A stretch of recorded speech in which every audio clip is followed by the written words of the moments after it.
자, 인적 공제와 관련되는 부분입니다. 인적 공제는 기본 공제와 추가 공제로 구분할 수 있는데요. 지금부터 이제 기본 공제에 대해서 제가 한 20분에 걸쳐서 설명을 드릴 텐데, 연말 정산에 있어서 기본 공제가 가장 중요한 내용이기 때문에 이 부분에 대해서는 반드시 정리를 하셔야 되고요.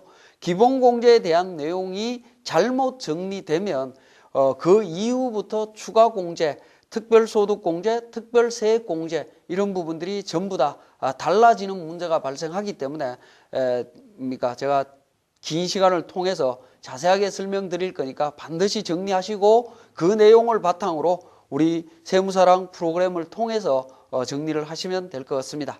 자, 기본공제를 한번 보면 기본공제는 1인당 150만 원을 공제를 해줍니다. 150만 원을 공제를 해주는데요. 누구를 대상으로 공제를 해주냐 하면 첫 번째가 본인입니다. 본인을 상대로 해서 공제가 일어나고 있고요. 두 번째가 배우자입니다. 배우자가 있다면 공제를 해줍니다. 그 다음에 세 번째가 부양가족입니다. 부양가족을 기준으로 해서 공제를 해준다라는 겁니다. 그래서 본인과 배우자, 부양가족 수에 따라서 1인당 150만 원을 공제를 해주고 있습니다. 자, 이런 사람들을 대상으로 해서 해주는데 조건이 있습니다. 조건을 한번 보시면 본인에 대해서는 조건이 없습니다. 그러니까 본인은 무조건 공제가 되는 거죠. 기본적으로 150만 원을 공제받을 수 있다라고 보시면 되겠고요. 자, 배우자는 누가 배우자냐 하는 게 중요하겠죠. 질문이 조금 우습게 들릴 수도 있지만 누가 배우자냐 하는 부분인데 이 부분은 법률상 배우자입니다. 법률상. 그러니까 혼인신고가 돼 있어야 된다라는 거죠. 기본적으로 12월 달에 결혼식은 올렸는데 내년도에 2015년도에 예를 들어서 혼인신고를 했다라고 한다면 배우자 공제를 적용 못 받는 문제가 나옵니다. 결혼식은 안 올렸지만 혼인신고를 먼저 했다면 배우자 공제를 적용받을 수 있는 경우도 있습니다. 배우자 공제를 적용받을 수 있습니다. 자, 그러면 법률상 배우자로서 조건이 소득 금액이 100만 원 이하입니다.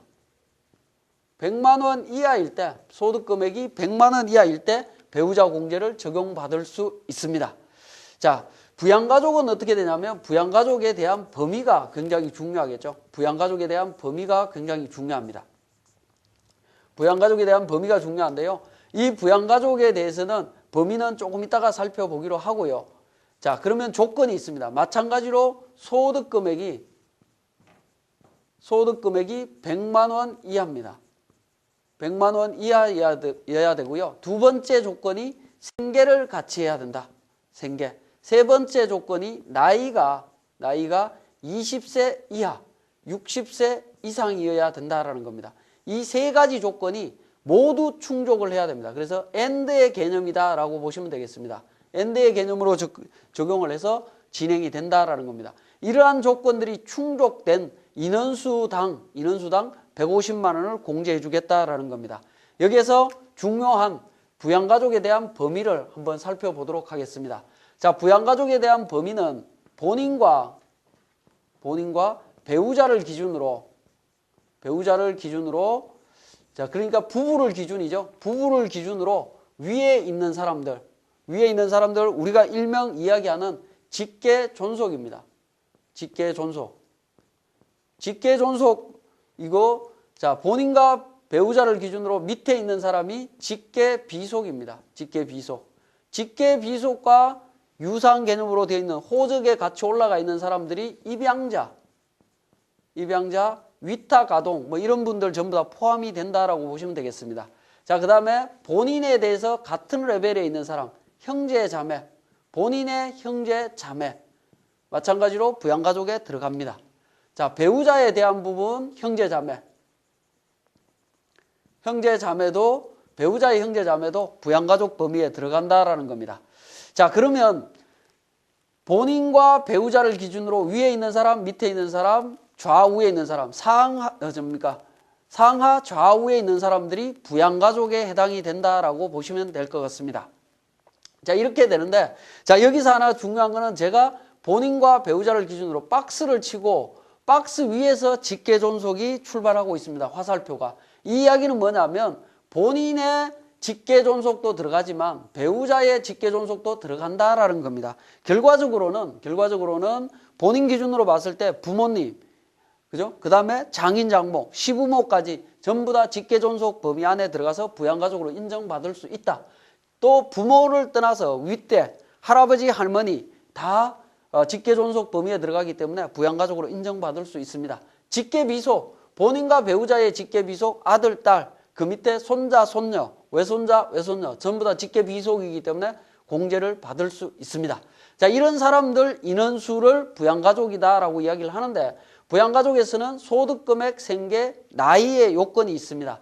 그러면 부양가족들은 전부 다 소득금액이 100만 원 이하여야 되고요. 생계를 같이 해야 된다라는 겁니다. 생계를 같이 해야 되고 나이가 20세 이하, 60세 이상이어야 되는데 먼저 나이부터 한번 보면 직계존속은 20세 이하의 직계존속은 있을 수가 없습니다. 그래서 직계존속은 60세 이상으로 정해놓고 있습니다.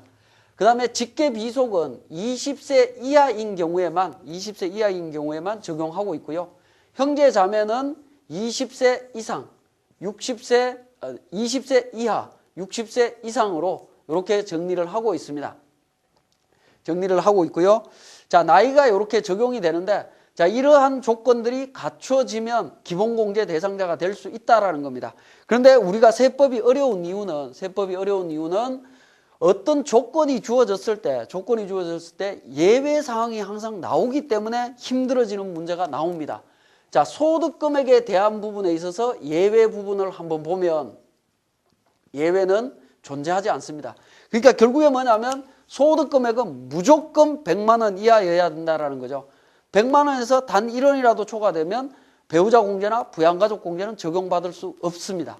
자, 그 다음에 나오는 생계에 대한 부분의 예외입니다. 생계라고 하는 부분은 어떤 의미냐면 한 울타리 내에서 한 집에서 같이 살아야 된다라는 겁니다. 근데 지금 현대 사회는 핵가족화가 되고 아파트 문화가 되다 보니까 부모님들하고 같이 살기가 어렵다라는 거죠. 그래서 예외를 두고 있는데 직계존속에 대해서는 주거 형편 때문에 별거하는 경우에는 요거는 인정해 주겠다라는 겁니다. 그래서 우리가 연말정산할 때 부모님들 같은 경우에 주민등록에 같이 올라와 있지 않고 또 같이 살지 않더라도 지방에 계시더라도 주거 형편 때문에 한다면 그러니까 부양가족으로 공제받을 수 있다라는 겁니다. 자, 그러면 생계를 같이 한다라고 할 때 직계존속은 어떻게 되느냐? 직계존속은 항상 생계를 같이 합니다. 같이 하는 걸로 봅니다. 그것으로 본다라고 되어 있습니다. 항상 생계를 같이 하는 걸로 되어 있습니다. 근데 형제 자매는 어떻게 되느냐? 형제 자매는 반드시 생계를 같이 해야 합니다. 해야 한다. 자, 두 문구가 비슷하게 보이는데 똑같은 것처럼 보이지만 완전히 다르다라는 겁니다. 직계비속은 항상 생계를 같이 한다라는 거기 때문에 이 이야기는 뭐냐면 직계비속인 경우에는 따로 떨어져 살더라도 이유 불문하고 같이 사는 걸로 봅니다. 직계존속은 따로 떨어져 사는데 그 이유가 주거 때문에 따로 떨어져 산다면 가능하지만 다른 이유는 인정 안 해줍니다. 근데 직계비속은 다른 이유, 어떤 이유든 상관없이 같이 사는 걸로 본다. 따로 떨어져 있어도 같이 사는 걸로 본다. 그 이유는 20세 이하는 부모가 그러니까 부양해야 되는 문제가 있죠. 그 이유 때문에 그렇습니다. 형제 자매는 반드시 생계를 같이 해야 됩니다. 이 이야기는 뭐냐면 형제 자매가 따로 떨어져 살면 기본적으로 공제 안 해준다라는 겁니다. 그러니까 같이 주민등록에 올라와 있어야 된다라고 보시면 될 것 같습니다. 자, 그렇게 정리를 할 수가 있고요. 그 다음에 나이에 대한 부분은 예외가 장애인일 때는 연령을 무시하고 판단하시면 됩니다. 연령을 무시하고 판단한다라는 얘기는 위에 있는 소득금액과 생계 요건은 충족을 해야 됩니다. 생계요건 충족하고 나이 상관없이 적용을 해준다라고 보시면 될 것 같습니다. 자, 이렇게 해서 이제 부양가족에 대한 부분들을 범위를 그러니까 확인하시면 소득공제를 적용할 수 있는데, 여기에서 또 한 가지 더 살펴보면, 자, 부양가족에 대한 배우자는 어떻게 될 거냐 하는 부분인데, 직계존속의 배우자는 누구냐라고 제가 질문을 드리면 여러분들 한참 생각하실 것 같은데, 결론은 직계존속의 배우자는 직계존속이 됩니다. 그렇기 때문에 직계존속 안에는 배우자가 포함되어 있는 개념이다라고 보시면 될 것 같고요. 자, 직계비속의 배우자. 직계비속의 배우자는 기본적으로 공제를 안 해줍니다. 기본적으로 공제 안 해주고요. 형제 자매에 대한 배우자, 본인의 형제 자매에 대한 배우자 공제 안 해줍니다. 공제 안 해주고요. 배우자의 형제 자매에 대한 배우자 마찬가지로 공제 안 해준다라는 거죠. 마찬가지로 공제를 안 해줍니다. 그런데 부양가족에 대한 배우자는 기본적으로 공제를 안 해주는데, 그러니까 유일하게 예외가 그 직계비속의 배우자, 직계비속의 배우자인 경우에는 예외적으로 인정을 해줍니다. 어떤 때 인정을 해주냐면, 인정받을 수 있는 부분이 그러니까 장애인이면서 직계비속이 장애인이고 배우자가 장애인이면 공제해주겠다라는 겁니다. 그러니까 장애인 부부, 직계비속이 장애인 부부일 때는 그 배우자도 기본공제를 적용받을 수가 있습니다. 자, 이게 이제 기본적인 개념인데, 중요한 거는 자, 이러한 소득금액이 100만 원 이하, 생계, 나이 이런 부분들이 언제 기준으로 충족이 돼야 되느냐? 판단 기준일이 나와야 됩니다. 그죠? 언제 기준으로 판단할 거냐? 판단 기준일은 과세 기간 종료일입니다. 종료일. 즉 12월 31일이 된다라는 거죠. 12월 31일 기준으로 판단을 합니다. 12월 31일 기준으로 소득금액이 100만 원 이하, 12월 31일 기준으로 생계를 같이 해야 된다. 생계를 같이 해야 된다라는 걸 예를 들어 보면, 자, 1년 365일 중에 12월 30일까지 전국에 다 흩어 살다가 12월 31일 날 해처모여서 모이게 되면 부양가족으로 공제받을 수 있다라는 겁니다. 자, 그래서 12월 31일이 중요하다라는 거고요. 나이도 마찬가지로 12월 31일 기준으로 60세 이상, 20세 이하입니다. 자, 그럼 나이를 한번 따져보면 60세 이상이다라고 했을 때 부모님이 소득금액 생계 요건은 충족이 됐다라고 보고 나이가 12월 31일이 만 60세 되는 생일날이다 라고 하면 공제 대상이 되겠느냐? 2014년도에 12월 31일이 만 60세 되는 생일날이면 어떻게 되겠습니까? 딱 만 60세니까 이상이라고 했죠. 그러니까 당연히 공제가 됩니다.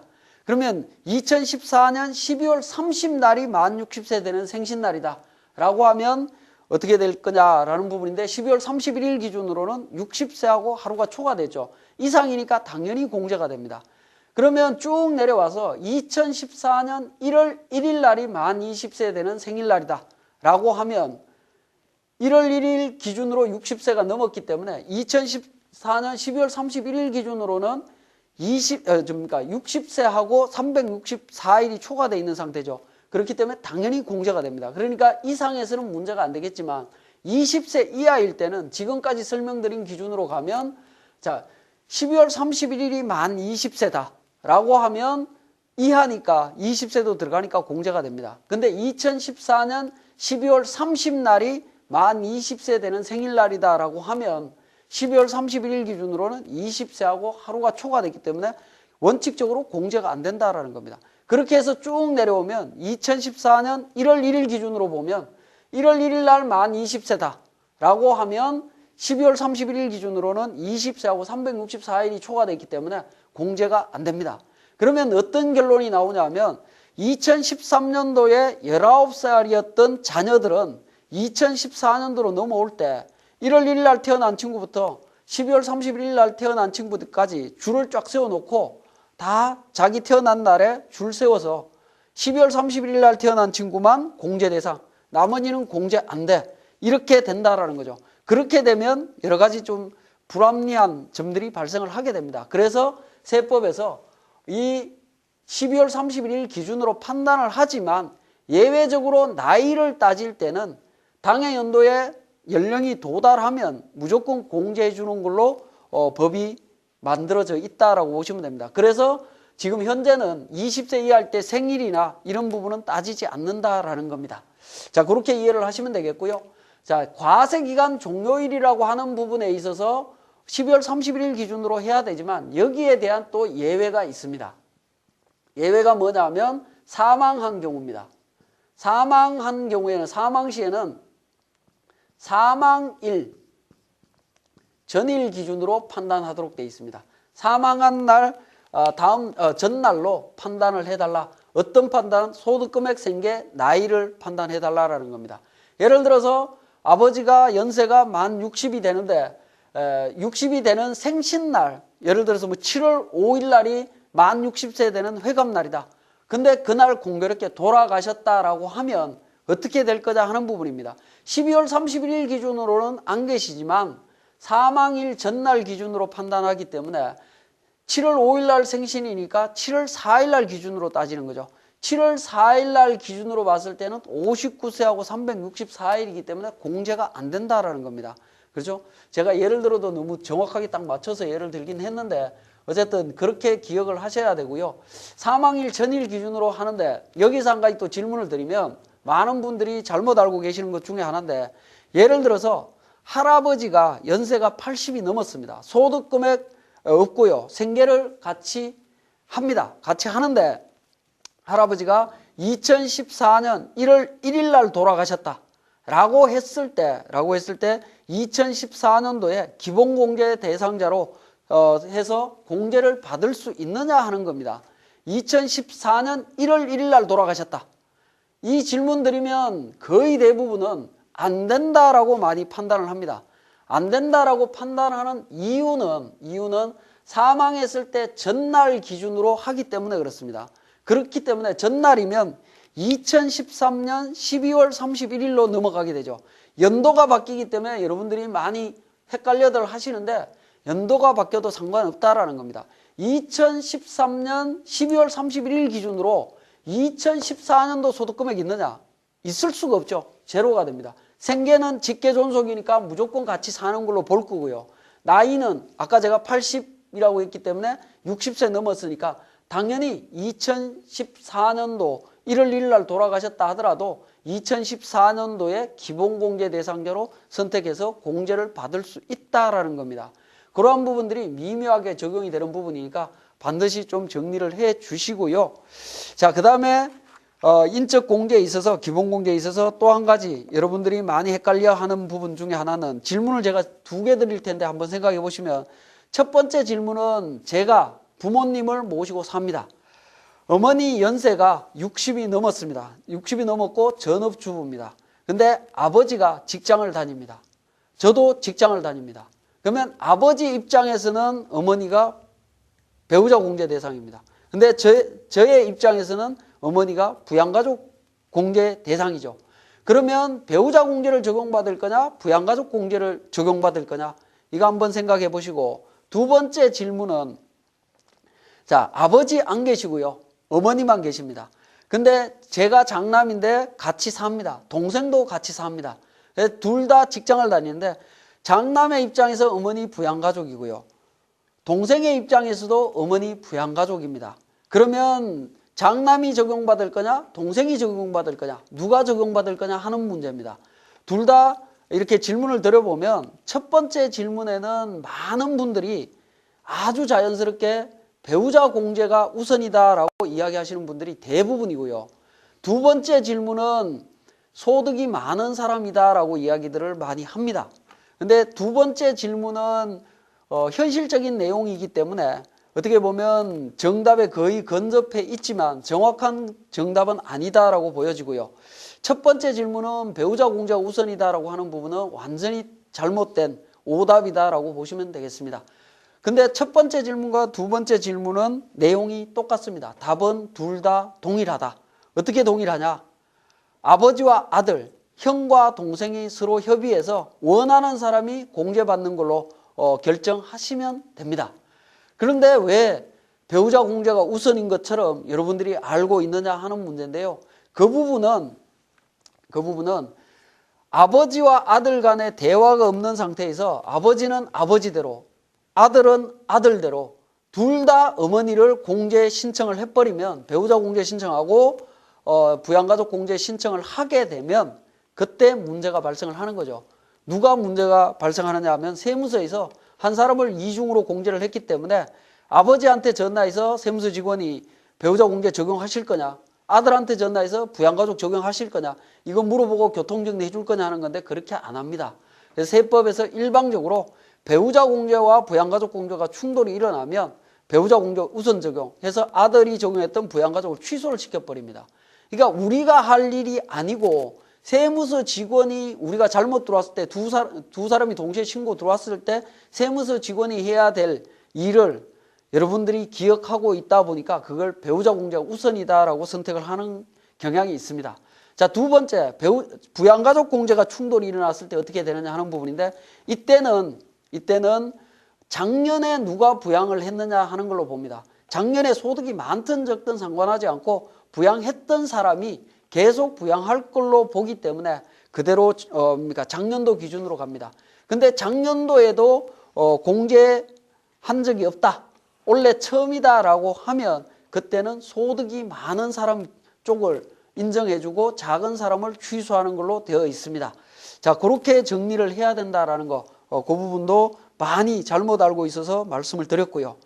자, 그 다음에 이제 마지막으로 인적 공제에 있어서 하나 더 설명을 드리면, 자, 대부분 이제 언론에서 이야기할 때 소득 공제나 세액 공제를 적용받을 때 보면 그 소득이 많은 사람한테 몰아서 소득 공제를 적용하는 게 유리하다라고 하는데, 많다라고 하는 개념을 반드시 생각해 보셔야 됩니다. 맞벌이 부부를 하는데 남편이 2천만 원 벌고 아내도 2천만 원, 그러니까 아내는 뭐 한 1,500만 원 벌었다 라고 하면 소득 공제 금액을 남편한테 전부 다 몰아서 연말 정산하는 게 바람직한 거냐 하는 부분인데, 그렇게 했을 때 과거에 분석한 부분으로 보면 4인 가족 기준으로 했을 때 최대 세금이 한 100만 원 정도 차이가 납니다. 그 얘기는 뭐냐면, 많다라고 할 때는 비슷한 규모에서 단 1원이라도 많은 건 많은 게 아니다라고 보시면 됩니다. 많다라고 할 때는 어마어마하게 많아야 됩니다. 그러니까 우리가 소득세법에서 적용되는 세율 6%부터 38%까지 세율 적용 구간이 있는데, 그 세율 적용 구간 차이가 확연하게 날 때, 그러니까 아내는 15% 적용받는데 내가 적용받는 세율은 38%다. 근데 38%에서 아무리 소득공제를 다 몰아서 해도 아내가 적용받는 15%보다 낮아질 수 없다라고 하면 남편 쪽으로 전부 다 몰아서 가야 됩니다. 근데 아내가 15% 적용받는데 내가 15% 이상의 세율을 적용받다가 소득공제를 몰아서 했는데 15% 밑에 6%로 떨어지는 순간 그건 연말정산을 잘못하는, 오히려 불이익을 볼 수 있는 경향이 있습니다. 그렇기 때문에 많다라고 하는 개념도 반드시 좀 정리를 해서 그러니까 소득공제 쪽을 적용을 해주시면 될 것 같습니다. 자, 이러한 내용을 바탕으로 해서 제가 프로그램을 통해서 계속 설명을 드리도록 하겠습니다.